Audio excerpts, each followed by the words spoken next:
جب قحط پڑا مدینے میں اور اطراف میں، یہ تاریخ کا سخت ترین سال ہے، تو آپ نے پورا قحط کا زمانہ قسم کر لی اپنے اوپر کہ گوشت نہیں کھاؤں گا، پنیر نہیں کھاؤں گا، گھی والی روٹی نہیں کھاؤں گا، خشک ٹکڑے چباتے عوام کے ساتھ بیٹھ کے۔ آج جب کہ ملک معاشی بحرانوں میں مبتلا ہے، حکمرانوں کے طرز زندگی اور ان کی آنی جانی آپ دیکھیں۔ حضرت عمر کا نام لینا آسان ہے، لیکن حضرت عمر رضی اللہ تعالیٰ عنہ کا طرز حکومت دیکھیے۔ آپ ان ایام کے اندر اپنی ازواج کے ہاں بھی نہیں جا رہے تھے، راتوں کو گشت کرتے تھے۔ ایک سفر سے واپس آ رہے تھے تو راستے میں آپ نے رات کا قیام کیا تو دیکھا کہ ایک بچہ روتا ہے اور ماں چپ کرواتی ہے، تو آپ نے معلوم کیا کہ یہ بچہ کیوں روتا ہے، تو ماں نے بتایا کہ عمر نے ماہانہ وظیفہ مقرر کیا ہے اپنی رعایا کے ہر فرد کا، لیکن جو دودھ پیتے بچے ہیں ان کا وظیفہ مقرر نہیں کیا ہوا، تو میں بچے کو دودھ چھڑا رہی ہوں تاکہ اس بچے کا وظیفہ بھی مقرر ہو جائے۔ حضرت عمر روئے اور اسی وقت اعلان کروا دیا کہ دودھ پیتے بچوں کا بھی آج سے وظیفہ مقرر ہے۔ روئے جا رہے تھے اور ساتھ کہے جا رہے تھے، عمر تو نے کتنے بچوں کا حق مارا ہے، تو نے کتنے بچوں کا حق مارا۔ یہ ہیں حضرت عمر رضی اللہ تعالیٰ عنہ۔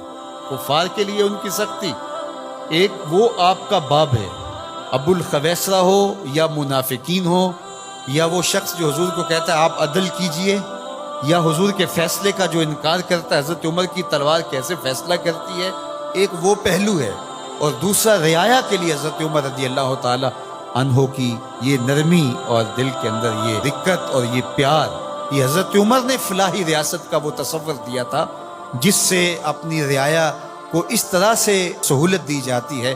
اسلام کا نظام رحمت ہی ہماری زندگی کی خوبصورتی کی ضمانت ہے۔ اس لیے میں تو یہی بات کہتا ہوں، اور گزشتہ سے پیوستہ کسی جمعہ میں نے یہ بات آپ سے کہی تھی کہ ہم نے کئی رنگوں کی جمہوریتیں بھی دیکھی، مارشل لاؤں کے نظم بھی ہم نے دیکھے، ہمارے درد کا مداوع کہیں بھی نہیں ہے، اور آج پھر آپ اسی سے علاج ڈھونڈ رہے ہو جو بیماری کا سبب اور ذریعہ ہوا۔ میر بھی کیا سادہ ہیں کہ بیمار ہوئے جس کے سبب اسی عطار کے لونڈے سے دوا لیتے ہیں۔ اس جمہوریت نے ہمیں دیا کیا ہے؟ ان دنوں کے اندر جو تماشا ملک میں لگا رہا، کہ آپ نے اس کو اپنی آنکھوں سے دیکھا نہیں ہے؟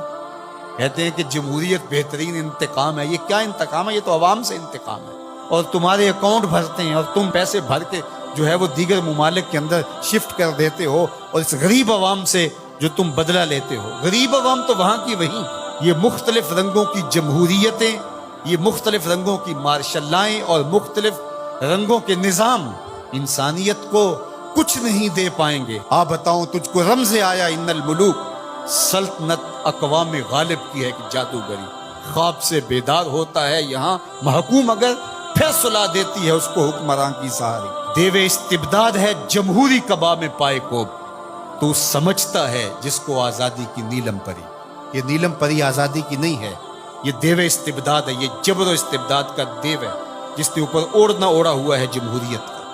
اندر وہی خوفناک چہرہ ہے۔ یہ جمہوریت ہمارے درد کا مداوع نہیں، ہمارے دکھوں کا علاج نہیں ہے، ہمارے دکھوں کا مداوع ہے تو وہ نظام خلافت ہے۔ اس کے لیے مجھے اور آپ کو کوشش کرنی چاہیے۔ اس جمہوری نظم نے کیا دیا ہے مسلمانوں کو؟ جب مسلمانوں کے پاس اپنا نظام خلافت موجود ہے تو اس کے لیے راست اقدام ہو کہ جد و جہد کیوں نہیں کی جاتی، اور قوم کو سب سے پہلے باشعور بنا کر کے افراد اور رجال کار تیار کر کے اس نہج تک کیوں نہیں لے جایا جاتا؟ جب سمت ہی ہم نے درست منتخب نہیں کی ہے تو جتنا تیز بھاگیں گے اتنا منزل سے دور ہوتے چلے جائیں گے۔